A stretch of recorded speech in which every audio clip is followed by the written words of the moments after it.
Good afternoon. I'm Nadir Fati. I am the CEO of Kion Analytics, as well as executive in resident at Plug and Play Tech Center, as well as University of Southern California. So thank you everybody for joining us this afternoon for big data for small business. So let me start introducing the panelists here. We're going to have an interesting panel talking about what is really the value for the small companies. I mean, what we have heard this morning really is about big data for big companies such as Kaiser, IBM, Dell, GE, and so on. But how about small companies? How do they really benefit from it and so on? So three great panelists. Sarah, we're going to start from you. If you can tell a little bit about yourself, your background, your involvement with big data, and also your involvement with small companies, that would be fantastic. Please. Absolutely. So I'm Sarah Ernie. I'm a data scientist at Pivotal. So Pivotal is a company that allows you to do all things big data. We have formed out of VMware and EMC's big data assets. So that includes a MPP database, Greenplum. We also have our own Hadoop distribution on top of that, a whole bunch of bells and whistles. You can go check out the booth to find out more about those. We also have application development and the ability for you to easily deploy all of your things in the cloud. And I myself am on the data science team, and we focus around building predictive models for our customers. And that can be anything from the security space to the healthcare and life science space, which is where I am focused. So I have a background in biomedical informatics. I got my PhD not too far from here at Stanford. I was focused on genomics and image-based research as well. And during my time there, I spent a lot of time actually trying to sustain myself on a graduate stipend, doing consulting work for small businesses, in particular startups, as well as labs, which incidentally function a lot like small companies as well. And yeah, hopefully today I can share a lot about the experiences that I've had with startups trying to work in that space, and also at Pivotal, how we work with businesses to try and get their big data strategy moving forward. Thank you so much. Niraj, please. I'm Niraj with Carpathia. So this panel is about small businesses and big data. I'm going to share a very good story here based on my personal experience. So if you look at the business and data, it fits perfectly. Small and big, it kind of contradicts each other. So I guess that may be one of the reasons that small businesses, they are afraid of jumping into big data. So I'm a Cloudera certified Hadoop admin, MongoDB certified DBA plus OCP, and I'm in the industry for last 30 plus years, hosting and database services. So a year ago, one of my customers, he called me to address one of the database issues. So I had a chance to visit them on site. It was a small business shop. So I ended up talking to operations head and data engineers and DBAs. I had the chance to talk about big data like Hadoop and Cassandra, Couchbase, CouchDB, and so on. And at the end, I ended up talking to a bunch of business people and sales people. In the evening, Vice President of Sales, Steve, and I, we had a chance to just hang out, grab a couple of beers. On the second beer, Steve asked me a very good question. He said, "How did you get into this?" So he's my customer, so I just didn't understand the intention or context behind, like how did I get into big data or how did I get into IT? So I looked at Steve and I said, "Steve, imagine this. I want all of you to imagine this. There is this young man and he wants to sail into an ocean. So what he does, he takes out a boat, he starts sailing into an ocean in this boat called SQL databases. So once he finds his comfort zone, he's all comfortable, so he decides to look around, which I call thinking outside of a little box. So he sees, initially he thought that his boat is the only boat in the ocean. So now he looks at the second boat coming towards him, and that just fascinates him because his assumption was that SQL databases or his boat is the only boat in the ocean. So I asked Steve, "Steve, can you guess the second boat?"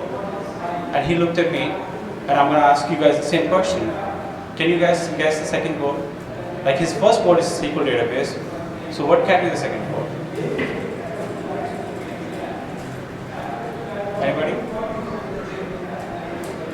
So Steve said the same thing. Steve said it's big data, Hadoop. And I looked at Steve, I said, no, Steve, it's cloud. So this guy, he jumped on cloud. Now he jumped on cloud. Now what he did, he tried to integrate all the SQL databases with cloud. Just because of the limitations with the technology, cost component, he just couldn't figure it out. Again, right, as a human nature, he finds his comfort zone, and he settles down. And after several years, he picks up the binoculars to just look around in the ocean. And here he sees this huge, big ship coming towards cloud. And instead of colliding with each other, the ship was ready to merge in, which like blending in. So I looked at Steve at that, and I said, Steve, that's how I got into here. We are the stage where we took so long to figure out cloud component. Now big data showed up, and now we are trying to figure out merger of cloud with big data. So going back to the customer problem, they had the issues with their data warehouse system. So what we did is we picked up we moved their data without going into technical details. We moved their data into Hadoop proof of concept, Hadoop cluster, and we ran the back reviews, and we filtered out the data and put the data back into data warehouse system and ran the reports. So the customer was tired, we were tired because of vertical scaling, which is a banded solution. And that's why it's very important for the small businesses to get into the big data. So I work for Carpathia as a senior solutions architect. So what Carpathia does, we provide the managed hosting solutions and our hosting solution, and then the whole big data solution is based on cloud, like private cloud, public cloud, or hybrid cloud. So if you remember in the story, I had the chance to talk to business people and sales people. So when I walked into the conference room, it's a small business company. So when I walked into the conference room, I looked at them, I said, Mr. Customer, you are generating more data today than yesterday, and tomorrow you will be generating more data than today. And we both smiled, and that's how they decided to get into the big data and decided to go with the proof of concept with Hadoop. So that's how I started with big data, and that's how I see it's very important for small businesses to jump into the big data. Thank you. Prashant? Maybe you can give us your view and your work that you're doing at Oracle. Thank you, Nadir. So with introductions like those, it's very difficult to match up. I can also tell you this, that I have never been a data scientist before, but I do play one on TV. Having said that, the only thing I host are parties, Neeraj. So no qualifications there either. Tell you what I do is I basically work with Oracle, and specifically the Health Sciences Global Business Unit. We are about 2,000 professionals that build specific vertical solutions for the healthcare, life sciences, pharma, and genomics markets. So my own background is I've been doing healthcare IT for these three verticals, pharma, healthcare, and life sciences for the last 20 odd years. And specifically the last decade also been focusing on data warehousing, BI, and now big data. I have written a couple of books on the topic that nobody reads, and my most recent book is Implementing Business Intelligence Successfully in Your Healthcare Organization by HIMSS. What I'm going to do over here is not really talk about why Oracle is a small business, because I think you'll all laugh at that and leave the room quicker than anybody else can chase you out. What I'm going to do instead is talk about the opportunity that exists in these areas that I'm talking about, how the coming tsunami, which is actually here almost, creates wonderful opportunities for those of you who are exploring what to do with big data in these three verticals, frankly speaking, and give you some examples of how they have done it and where you could go next. I'm also here to clear any misconceptions that exist about big data from what I know, and frankly speaking, that's what I'm going to focus on today. Thank you so much. So we already jumped into big data, and of course this conference is about big data, but definition of big data still is foggy. Maybe it's cloudy.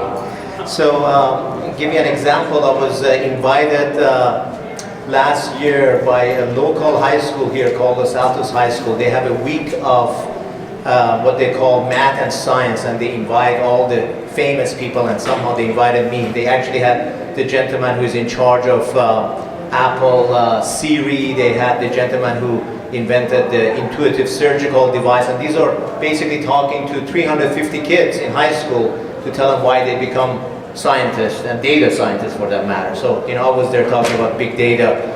And I had the fortune when I was at USC to work on a project which was big data for basketball.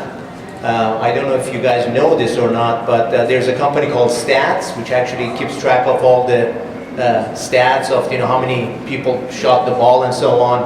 And a couple of years ago, they bought a company which has cameras, and now they can basically tie the players' numbers to where they are. So this is a beautiful big data problem, right? So not only I know Kobe Bryant, where he is in the field, I know who is blocking him and so on, and basically based on that data, you can make some really interesting prediction. So who do you guys think is the #1 user of sports big data analytics? Dennis, you know the answer to that one. Benny, thank you so much. There's some smart people in this group. So exactly. So here I am with a bunch of PhDs at University of Southern California, and of course they want to sell this to, you know, technologists, and they want to sell this to ESPN and so on. And I said, no guys, we're going to Vegas, right? So big data is everywhere, right? I mean, when we think about it, we think about healthcare and so on and whatnot, right? One last thing I want to do, because I want to see what is really your definition of big data. To me, big data is not the 4 or 5 or 11 V's that we all know and we read about. To me, big data, for the first time, we're bringing data outside of 4 walls, right? And a lot of this data comes from social Wi-Fi. You know, we live as a society a lot of digital fingerprint, right? On Facebook, on LinkedIn, on Twitters, and so on, right? So you're bringing data not only within your own 4 walls, but, you know, other people's data, and I think that's what's exciting. But let's pass it on to Sarah here. What is your example of big data? And also, if you have an example where a small company really benefited from a big data, that would be valuable to the audience here. Sure. So I guess for me as a data scientist, probably big data is defined as something that gets me excited because I want to work on it. So I think that's pretty subjective. We have many, many examples of occasions where we're working in the big data space. We've had people that come in and they say, I don't know, data that fits on a thumb drive with 3 movies. And clearly that's not big data, but that doesn't mean that there isn't an interesting data-driven application that's underlying what's there. In the small business space, I think there are tons of applications where it's just often not considered what value you have in your data that's there. And there are some companies that are small companies that are just founded around data and data science. So I think there are several examples of companies that I've worked with where they do something as simple as just collecting clickstream data, and they're trying to understand what your interest would be based on what you've clicked and looked at. We're trying to do another one once where you're trying to identify who wants to date someone else or which of your friends you should set up on a date based on data. So I think... Was that a successful project? Or you had a lot of divorces? We'll just skip over what happened there. So for me, I think there are probably infinite examples, and it might not be so valuable to try and say that these are all useful for everybody. There are companies that just look at small business data and offer dashboards for them. For me, I think the big difference is between BI and data science. So when are you just reporting on what it is that you have, and when can I create something actionable or predictive that'll say, okay, well in this instance you have an opportunity to go after a customer, a new market, or create a new product either internally or externally.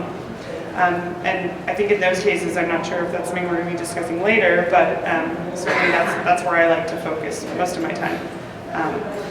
Of course, in general, I think in the data space for small businesses, the right question to ask is when you're starting on this journey of data science or predictive analytics, to remember the reason why you're doing it, rather than just saying, I want this shiny thing, much like the people who say, I want Twitter data because I'm going to do something with Twitter data. Just remember what it is that you're wanting to accomplish with it. If it's just big data for the sake of big data, you might be getting into sort of murky territory there. Excellent. Please? Yeah, I echo the same thing which Sarah mentioned. I think we are at the phase where we are confusing small data and big data terms. Personally for me, any data which can generate revenue, which can bring more value to the end user and the company, that's big data. That's a valuable data. But I think the way we have confused data with big data, it's more about instead of focusing on, let's say, last 1 year data, but if we can somehow we can figure out matching the pattern of the last 10 years, that can add more value to the company. But lack of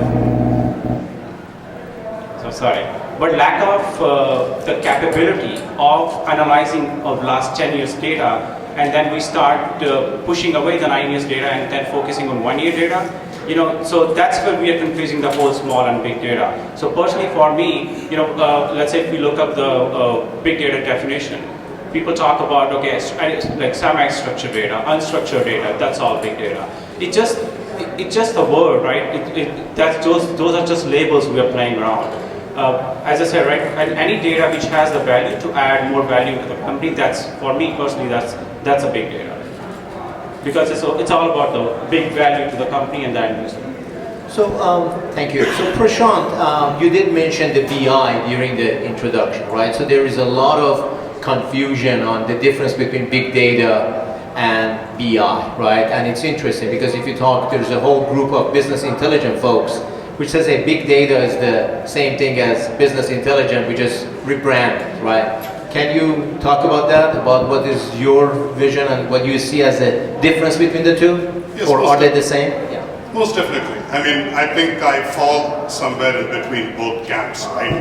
Because purists of any kind tend to focus on their aspect of their view of the world and tend to ignore the fact that there are other views that exist.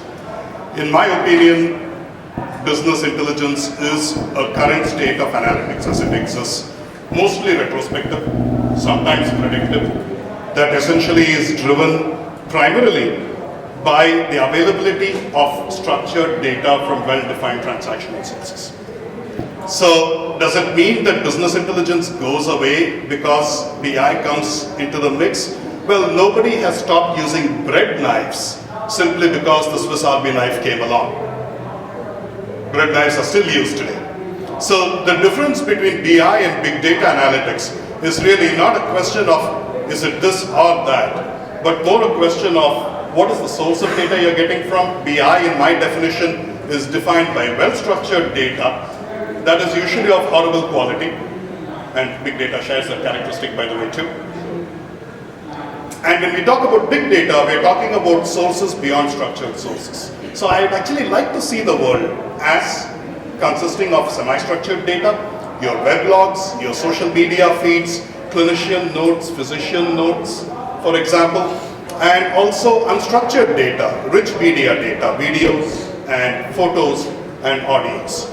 So does one replace the other? Absolutely not. Do they complement each other perfectly? Absolutely they do. Okay, so to make this a little bit controversial, my actually view is different. I believe BI is a subset of big data. So people, when they ask me what's big data, I break it into 3 buckets. Number 1 is data collection. So some of you have heard this. 80% of the data we have is unstructured, right? Language is an example of this. Text is an example. Pictures are an example, right? So there's a whole bunch of companies working on how do I grab the data, right? NLP, natural language processing, there's a lot of interesting research happening in that space. So that's the first bucket. The second bucket is all the infrastructure, right? So we see companies such as Hadoop, Hortonworks, privacy companies, cloud companies, memory companies, like Fusion.io and Violent Memory and EMC. We see delivery companies such as Amazon and IBM and HP, right? Those are all infrastructure. Majority, I would say, it's hardware, although we're seeing a lot of software on that. The last piece is the analytics piece, right? Okay, now that I have the data and I have stored it, so what?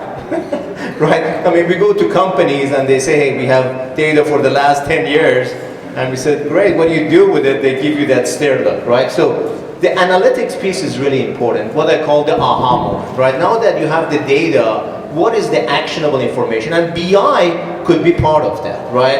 And prediction analysis could be part of that. So again, those 3 buckets, right? So how do you grab data? How do you store it, aggregate it, synchronize it, retain it? And then the last piece is how do you make the users to make an action. By the way, the latest thing on, which is different, today, for example, let's take Google as an example, right? Perfect example of a big data. If I don't know something, I cannot find it, right? That's the number one issue, right? And by the way, I also get a lot of garbage which is not relevant to my search, right? So again, because of big data, Google search type is going to get smarter, right? They know what type of a food I like, where I like to go on vacation, and so on. So when I search something, I get a very relevant results. That's number one. The second one, you're going to see information coming to you.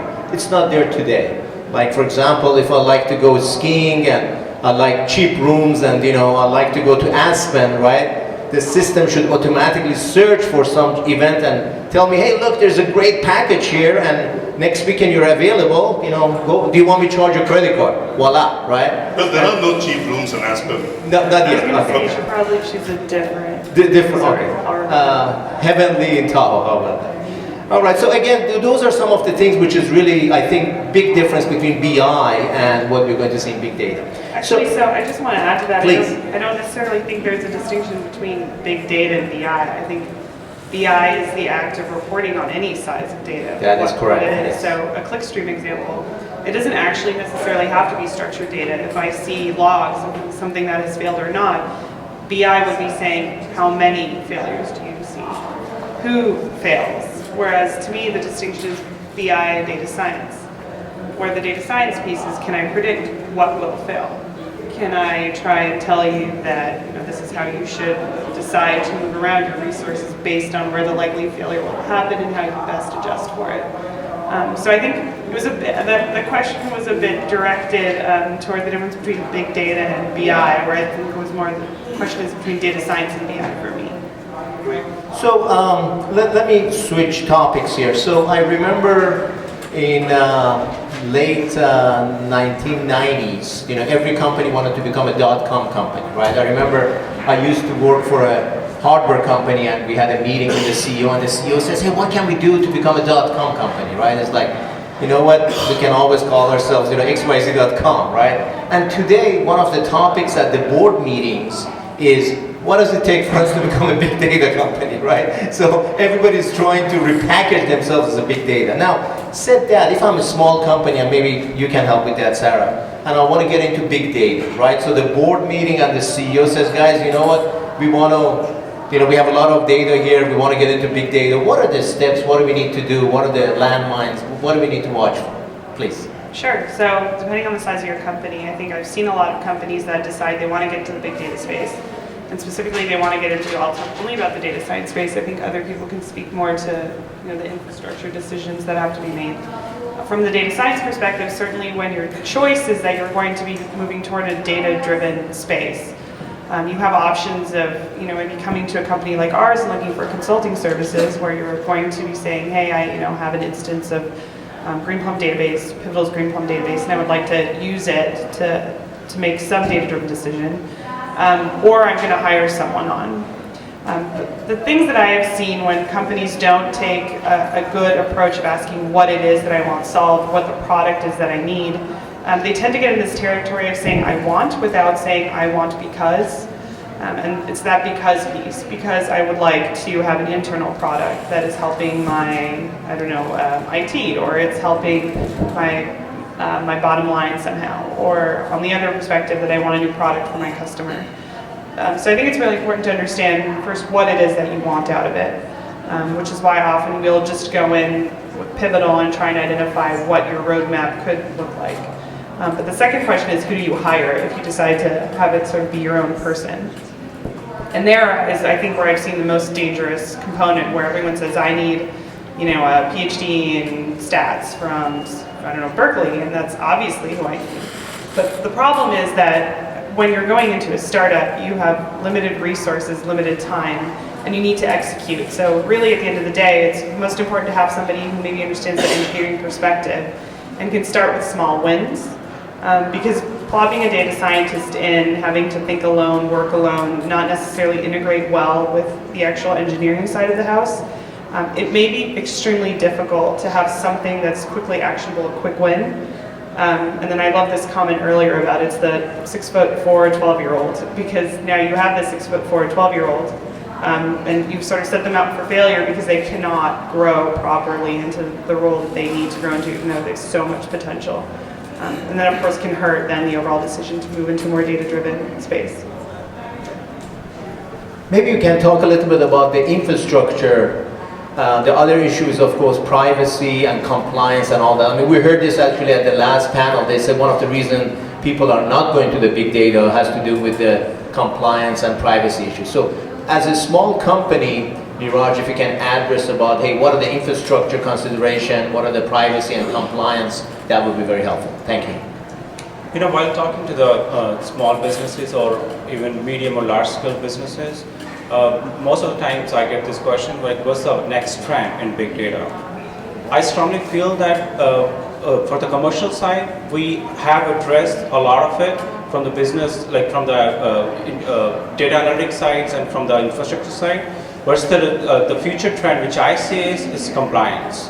So that's like, you know, putting the government data on the public cloud, or putting the government data on public versus private cloud.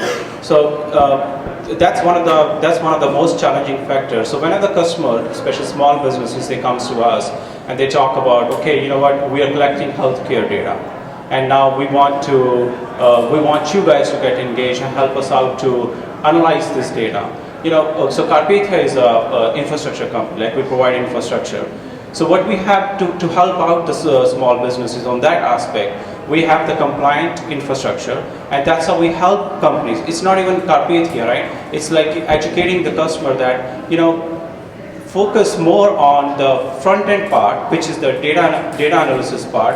You know, going back to the Sarah's point, like invest on your people, your inside people, your manpower, to educate them more about your business data and more about your business model, and invest on them so that they can figure out that how to do the analysis part, because that's one of the most challenging factor. The backend factor, which is like, you know, data management, deploying the Hadoop cluster, managing the Hadoop cluster, that can be outsourced, and that part can be taken care by any other company. The most challenging part is the front end part, and then addressing the compliance part. You know, it takes a lot to build a compliance data center. It takes a lot to provide all the security aspects, which let's say HIPAA compliant, or, you know, to store ePHI data or PI or SOX compliant, all that, right? So I believe, that's what I tell my customers, that let's not focus on investing time and money on building up the back-end part. Let's focus on the front end and let other companies, you can easily outsource the data engineering and data management part for the compliance factor, even for the commercial side too. If you can please address, talk about how, again, small companies can be successful deploying big cloud, both on the software side as well as the infrastructure side. Now, in order to do that, I'd like to take a few examples to kind of talk about what people in my industries are doing around this. But before I go there, I also want to, despite supposed disagreements over what is data science and what is BI, I think I do want to agree with the point that Sarah made, which is the ends must always justify the means. So the biggest blunder I think anybody can do, small business, mid-sized or large, is to assume that somehow a technical big data solution is going to answer all the world's problems, including hunger and malnutrition. It's not going to happen. We got to know what is the problem that we're trying to solve, and then decide what's the best approach to go about it. And I'm going to give you a couple of examples, kind of segueing into that question of how do small businesses use big data. There is this little company called Propeller Health. I've got no association with them other than the fact that I've been following them out of avid interest, considering some of the stuff they've been doing. And a small startup based out of Wisconsin.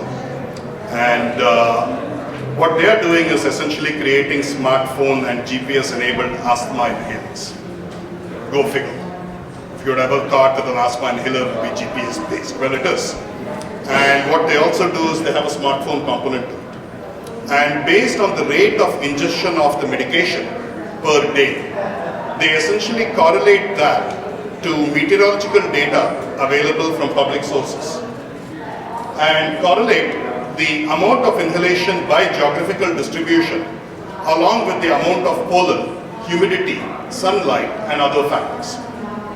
So last I checked, 15-20% company, pretty much small business in every sense of the term, and they've gotten there after demonstrating a lot of their stuff. And what they've been able to do is actually draw some very interesting correlations between the amount of medication that an asthma patient takes to the rate of spread of volcanic ash in the Hawaiis. And they've been able to do this without sending a single researcher to the ground, though I'm sure that breaks the hearts of many researchers not being able to go to Hawaii to study the effects firsthand. There's another company called mHealth Co. What mHealth Co does is basically track diabetics. And they track medication adherence of diabetics. Are you getting your insulin? Are you taking your metformin? Are you doing it the right time? And if you do it, well, go into this app and signify whether you do it or not. And based on your medical adherence, what it does result is personalized care plans. Because if you are a patient who takes his meds pretty regularly, and I am not, it gives the physician and the physician's assistants real-time ways to intervene and bring the patient's health and adherence back into play. Again, being done by a very small-sized company. There are several other efforts going on with people looking at genomic data, creating correlations between biomedical literature and clinical literature, diseases, and cohorts of patients. So the key point is big data doesn't necessarily have to be voluminous, right? I mean, in fact, that's, I think, one of the misconceptions, because people often say, well, big data means it has to be huge. No, it has to be meaningful. And there are many more folks like this, and I think the opportunity is just ripe in the life sciences, healthcare, and genomics space for those of you who are interested. There's lots of low-hanging fruit. And dealing with the problems that exist today provides enough of a future for bringing these things together for small business and startups who wish to get into the space. Thank you. So we talk about the term data scientist. So you are a data scientist, Sarah, so you can maybe define for us what data scientist is. Let's start with that. So I'll define it by describing myself. I can tell you what people say when they come in to us. I've seen this like 5 times. People come in and they tell me that a data scientist is part statistician, or machine learning in my case, part engineer, part domain expert, and then hacker. So I don't disagree with that definition. There's also this storyteller piece that tends to come into play.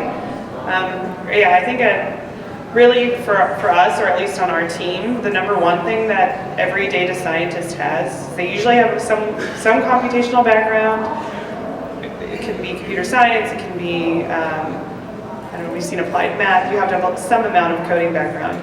The one thing that they have across the board is this insatiable curiosity for needing to know everything possible about a data set and trying to answer every question, which is impossible because you just keep getting more questions. Like, we don't sleep because we can't stop asking questions. So I think that's probably the number one thing, is curiosity and data. So programming and some kind of a math degree combination, you're saying? I think it's programming, some understanding, yes, of how to build a predictive model, which And can then usually domain be learned. expertise, which is either biology or I'm not, engineering I or actually, retail. I think after that it's the curiosity. I think you can pretty much write the rest of it off. Prashant, you want to take a shot at what is a data scientist? I'd actually agree with a lot of what you just said there, because I think the curiosity is probably the number one quality in my book, which is curiosity individually and curiosity about a specific domain. I think the domain expertise is very important, because I can be curious about a whole lot of things on earth. I mean, I can satisfy my curiosity by going to Google. So domain expertise is pretty important. That curiosity should be matched with the knowledge of a domain and the ability to always keep asking questions, especially when all of them have been supposedly answered. My simple definition would be, for a small business, a data scientist is somebody who can get the job done. I think that's the hacker part. So Sarah, if I'm a small company, do I need a data scientist, or do I go outsource a data scientist? And you know, how do I know I need a data scientist? Let's start with that. Yeah, I think that the answer, unfortunately, is always it depends. I think saying that you're going to go hire a data scientist who's very far on one end of the spectrum can be extremely dangerous. I actually one time worked with a startup where their focus really was around trying to understand people based on their data. And they wanted to build this extremely complex model, and they wanted to be able to advertise, I have this amazing algorithm, but actually going back to the piece about needing to be a domain expert, I have no expertise in this space. I have curiosity for that space, which was sufficient. And I was speaking with their engineers who were already doing something. So it turns out that like, let's just take clickstream data. Often seeing what the rest of the world is doing, I don't need to know too much about you, except maybe that you're interested in sports versus news or both versus fashion. That's probably sufficient. And then I can just tell you in that space of people how they like it. For dating, probably the most important thing is, do you speak the same language, which sometimes is not even relevant, and then do you live in the same area, and are you of interest to the other person in terms of like your orientation? So you got to match them up that way. And those things can actually be sufficient to then inform decisions. And it doesn't necessarily need to be a very complex model, but if you cannot operationalize what you've done, if you cannot take that model and actually push it out to your users, none of it matters. So I think the question of whether or not you need a data scientist has a lot to do with whether or not you think you'll be able to deploy any model. And before you can answer yes to that question, I think you should probably take a step back and ask how you will accomplish that first. No, that if you don't mind, I'd just like to weigh in on that. I think one of the things is we come at it from different perspectives, right? If you are in a domain where you're expected to know the domain, then being a data scientist with the statistics knowledge without any knowledge of the actual data can actually make you a dangerous fool. And the best example of that is Google. Google got into the healthcare space wanting to build a PHR based on their expertise in big data analytics and clickstream data and all of this wonderful stuff. And they launched this thing about 4 to 5 years ago with a lot of fanfare called the Google PHR. Anybody want to guess whether it went, what died faster, the Google PHR or the Dodo? I'll give you the answer. The answer is A, the Google PHR. They got rid of the entire team in less than 4 years, and that part never hits the news. Because that showed a company which understood big data very well but had no clue about the domain, decided to apply for an exemption to Congress, saying that HIPAA didn't apply to them. Well, good luck trying to get that through. So I think that's an excellent example of what happens when you come at this purely from a technical perspective without having any clue of the domain that you're trying to operate. One follow-up to that. I want to 100% agree with your statement there, which is that if you come in and think that as a statistician I'm going to solve whatever space that might be, that definitely won't work. And our team, I've gone into banking space, I've gone into telephone services. It doesn't matter. I actually don't have to have that background as long as I am working with a business expert. And generally speaking, in a startup space, you are working with individuals who are extremely competent and knowledgeable of their space. Hopefully, certainly if they want to succeed, they will be. And so it definitely, in isolation, these individuals cannot succeed. I completely agree.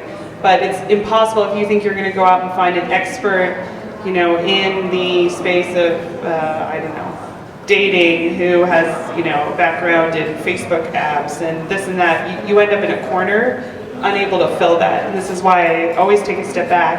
And for a small business, first ask, do you have the competency to be able to deploy some sophisticated technique? If not, then maybe go down the engineering route with some competence and background. If you do have somebody who actually understands how to work with a scientist to get something up and running, then I think someone with knowledge of building models is sufficient. But yes, I completely agree, not in isolation. I think we can have definitely a kumbaya moment right here. Niraj, maybe you can also address about the small companies you have worked with. Do they need a data scientist? How do they know? Again, you don't know what you don't know, right? How do they know that what is it that needs to be done, and how do they manage that whole infrastructure? The best part, we are in the hosting business, so I get a chance to talk to multiple customers and with different kind of flavors of customers. And when I jump on the call with them, they always have two questions for me. Can you guys manage the big data management part? And my answer is yes. We have in-house expertise. We can do a lot on the data management. And then they ask for the education on the data analysis part. That's always a dangerous question because I don't tell them directly that we can't do it because they are our customer and being on the professional side. But I try my best to educate them that, again, right, going back to the point which I was mentioning earlier, that invest on people which you already have in-house, which is like train them, help them to understand. Because what I have, based on my personal experience sitting down with all the BI people and data scientists especially, employers, I think or customers, what they need to do is bridge up the gap between their data feeds and the requirement, problem-solving component. So my take on is that instead of outsourcing the data scientist part or outsourcing the BI or data analysis part, try to invest on the people you already have in-house and make them to understand the component and let other people, let hosting or some other company handle the data management part. Okay, I would like to open it to the public, but let me ask you one other question. So I used to go to parties and I used to tell people I'm a computer science person, I work with engineers and so on. They all looked at me like I'm a weirdo. Now, when I tell people, hey, I work in big data, all of a sudden everybody jumps and, oh, tell me more about it, right? So big data is an interesting type. So talking about that, I'm looking for a job, let's say, and I want to be a data scientist, right? So how do I go about it? And I read somewhere that there's 250,000, are you guys writing this down? Open jobs for data scientists. 250,000. So anybody looking for a job, go become a data scientist. So how do you become a data scientist? I just want to tell you one ridiculous anecdote regarding what you just said. First of all, that you were at a party and said that you were any type of engineer and people were talking to you is good. But in my program at Stanford, there was a computer science program and there was a biomedical informatics program. And apparently when this all first started in the 80s, people used to ask why BMI students are not in the CS program. And actually the admin for the program said, well, you can always tell that someone in the CS program should be in the BMI program when they're standing at a party and instead of looking down at their own shoes, they're looking at the other person's shoes because they're that much more socially comfortable. Ha ha ha, okay. So actually, I feel like I have kind of gone down this path. If you're a data scientist or you want to be a data scientist, certainly I think if you're a data scientist, just put it on your LinkedIn profile and you get like 1 million requests. Certainly the people that email me because their kid wants to do this or is interested in it, the number one thing I actually tell them, aside from maybe, look at Coursera and take a stats course or machine learning course, is to actually get a data set. Go to Kaggle, although that's maybe a little bit too clean. Now there's this bike share one. Get a data set. Think about what you want to do with it. And if you actually get excited about doing something, then maybe that's the right place to go. If you genuinely do not get excited about the opportunities of what you can do with data, that is all you will be faced with all the time. And if that doesn't interest you, don't even bother going on this path. You two have any recommendation on how to become a data scientist? Yeah, if I were not a happily married person right now, I would use that tag to find myself a wife too. It does seem to be a very popular term to get you in good graces and in fine social company. Jokes aside, I think essentially, I'm a bit surprised, but I think it has the nature of our industry as well, is to create new terms for things, assuming that somehow these didn't exist in the past. So a data scientist, in my opinion, if especially you're a small to mid-sized business, start with your business analyst, start with your business systems analysts, wish and hope that they have some experience in development and they do have an insatiable curiosity for data and what business problems they want to solve. Presto, you get a data scientist. Yes, I know that kind of goes against the message of the EMCs and the Clouderas, who are making a lot of money selling data science certifications right now, and maybe Oracle's doing it too, frankly speaking. But coming aside from that, I think data scientists are not born, they are made. It's interesting enough, I even see universities are now going to offer degrees under the term data scientist, right, or big data analyst or whatnot. So which is interesting. Yeah, it's frightening to think that, my kids may grow up saying, Dad, I want to be a data scientist when I grow up. Shucks. I don't think that's frightening. Excellent. Let me open it up in the next 7 minutes that we have to an audience. Any question? Yes, please. If you can get up and tell us about yourself, a little bit about which company and your question. Everybody took with a company called City Consulting. We consult with healthcare providers. I just want to change the definition of the small company. We're talking about startups and private companies. My question is more related to small market, mid-market providers, in-home hospitals, small networks of hospitals that really need to get into big data. They know that's the future of where decision making is going to happen, strategy is going to be developed out of it. They can't afford a data scientist, or they don't have a position in their IT organization for a data scientist yet. They're not mature enough, they're not a large idea, they're not a Sutter, Kaiser, something along those lines. They don't need to start. Are you seeing some trends emerging in the market, or from the infrastructure side, or from the practical problem statement, addressing it on the top-down side, of saying, here's where you can start. You really don't know where you're going yet.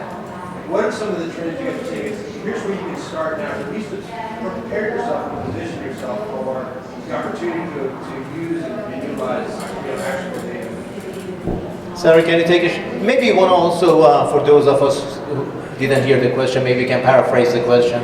Sure. I think the question had to do with not focusing on startups, but small to medium healthcare providers and how they can get into the big data space, can't necessarily afford people with these titles or the infrastructure.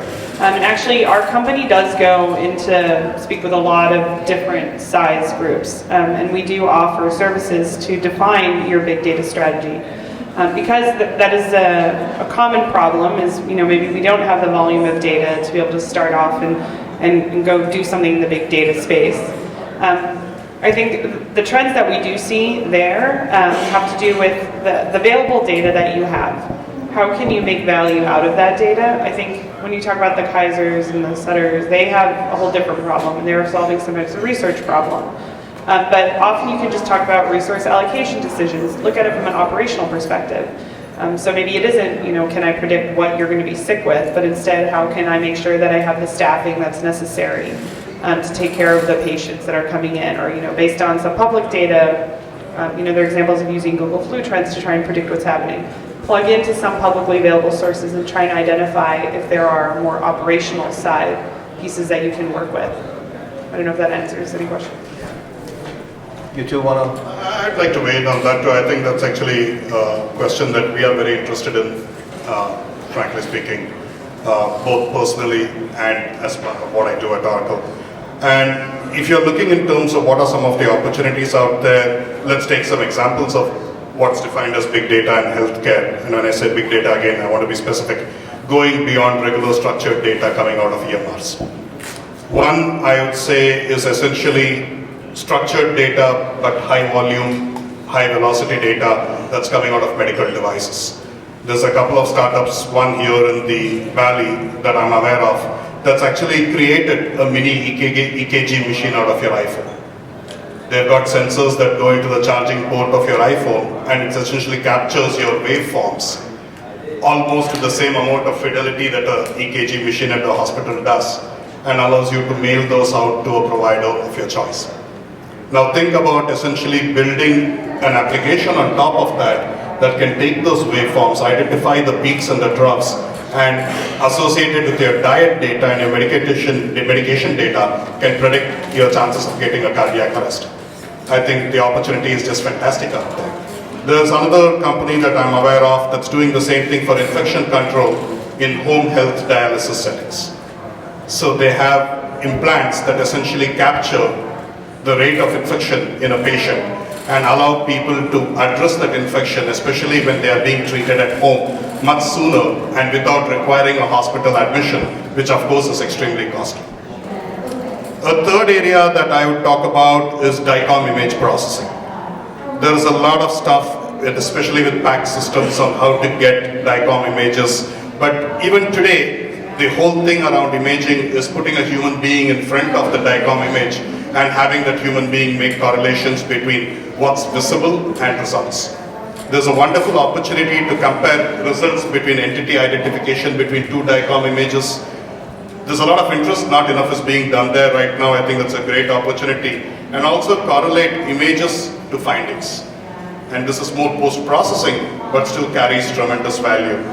Finally, from the standpoint of personalized medicine and genomics, we have enough data to prove now that your genetic structure and the way your bases are arranged in your body do have a correlation on your phenotype, or rather the manifested symptoms, etc., that you show in your clinical data.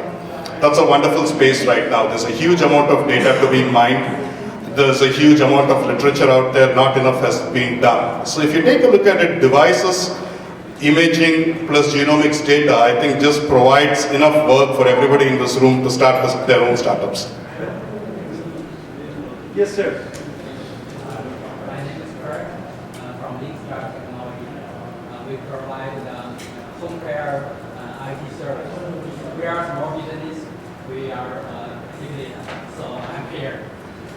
My question is for the university. I know there is a major study big data science is something for me. Most of the major tools and related subjects. What that I'd like to know this is really good for me. And at first, what should we do, and what should we do, and what should we focus on? So, especially if there are some specific disease, we focus on to make some small wins in the near future. Thank you. So two questions. Number one is that what are the tools that the universities are using to tackle the big data? I think that was your first one. And then the second one was specifically related to the healthcare. What is the area which big data can address, right? That's the low-hanging fruits, as we call it in the U.S. Prashant, maybe you can take a shot at any of those. I'm going to take a shot at just the second one. I don't want to get into any more controversy this afternoon.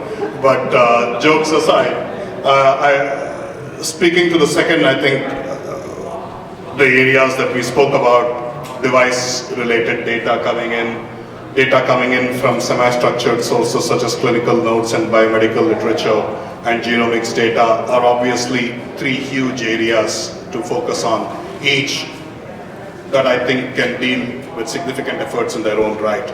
The other thing that I would like to add to, and where there's not enough that has happened as yet, because people still care about privacy when it comes to their health, as opposed to what else they did with the rest of the day, which is plainly available on Facebook, right? So one of the things we have not seen as yet is social media being used by patients to express sentiments or behavior. And it seems to be almost this Rubicon that nobody wants to cross. And in one way it's good, right? Because I was telling Nader earlier, God forbid that you mine my data and find out I haven't taken my bipolar meds this afternoon. So I think it's going to be one of those Rubicons that's going to be tough to cross. But at the same time, for targeted therapies and for targeted patient populations, such as patients who have undergone bariatric surgery or diabetics or Alzheimer's patients, or their caregivers, more importantly, there may be a role for social media-based big data analytics over there too. It looks like you want to address the university part, right? Oh, sure. So actually, just yesterday, my colleagues and I had a webinar about open source data science tools. I think in the in the small, medium, startup business space, there's a lot of question around, like, am I going to be buying like SaaS to do my analytics? And so at Pivotal, we focus heavily on open source tools. So we use a lot of R. There's some other ones that are available that might be a little more niche, but R is a great package. Python, they have a lot of sort of crowd, everyone is pushing updates and they have their new crazy stats package they can install. Pivotal focuses really heavily on how to take that and parallelize it so you can process large volumes of data and build models on it. We have our own open source tool, MadLib, that you can look at as well. There's a whole list, and actually if you listen to the webinar, there's a bunch more, GraphLab, just many, many. I also do want to talk really quickly though about Yeah, go ahead. sort of in your space, and I think you were home healthcare delivery, is that right? Yeah, so I mean, there are definitely a lot of advances in the much more technical space if you had access to images and genomics data, but I imagine that you really have access directly to, you know, I saw this patient, this is what was happening with this patient. Sometimes there are some data points that you can collect on patients that they might be willing to give to you, and there are some other ways to get information about patients so that you can figure out the best way to target that patient, reach out to that patient who's at risk for not adhering, when should you follow up more carefully. And these are all definitely models that you can build where you can make a data-driven decision on who will not adhere to their medications. And some people just are bad at it. I assume actually the people that are willing to enter that I just took my metformin are probably the same people who adhere, so the signal there is a little hard. They might also not listen or turn off the alerts. There are other tools that are out there for actually tracking the location of individuals, family members specifically. If something like that is available down the line, there will be other ways of tracking individuals there too. There are also, there's something called Health Tab, which is where you can actually tweet like my issue to a doctor and have them respond. So there are a lot of things out there, and I'd love to talk with you after, and maybe we can swap notes. So unfortunately we are running out of time, but before we leave, I want each of you to leave the audience. We can have the question maybe afterwards because we're running out of time, and maybe we can do that break. So Niraj, we're going to start with you. The two things that you want the audience to remember leaving this panel. You know, this is what I always tell my customers. If you want to first find out why you want to use the big data and how can that investment on the time, money and manpower adds value to your business to bring more return on the investment. And now let's say you have decided to jump on the big data ship, then don't be afraid, just start with the proof of concept. And seriously, I focus investing on people, train them, teach them, and just build a proof of concept and get on board. That's it. Prashant, please. Yeah, I think to go back to a constant thread that has been there in this discussion, I would say always focus on the end and not the means. Because know what you want to do, why you want to do it, and what's the ROI it's going to get you before you embark on things just because it's there. Number one. Number two, I would say don't underestimate the effect of organization politics and product and project dynamics. Because even if you have the right big data solution scoped in and the solution ready to go, not understanding how to put that through, not communicating that in a persuasive way can still lead to significant failure, everything else being correct. Sarah. Yes, I definitely echo everything that was said. Probably happens normally for the last person. So the first thing I would say is definitely make sure that you're setting up an environment that is friendly for data science or data-driven decisions, whether that be in the technology, organizationally, I definitely don't underplay that, and that you are going to come forward with the wins that everyone's behind it. I think the second take home is if you have really cool data, come talk to us, because I would love to work on your data. Excellent. First of all, thank you so much. In my case, I used to work with a large consulting firm called Anderson Consulting, some of you may remember. And they used to have a great saying, and that was the first thing is rules, then it was schools, and then tools, right? So first of all, decide what is it you want to do, set the right processes, right? Set the right tools. The second one, educate the team or your customer, what is it you want to do. And then last but not least, buy the tools and get it going.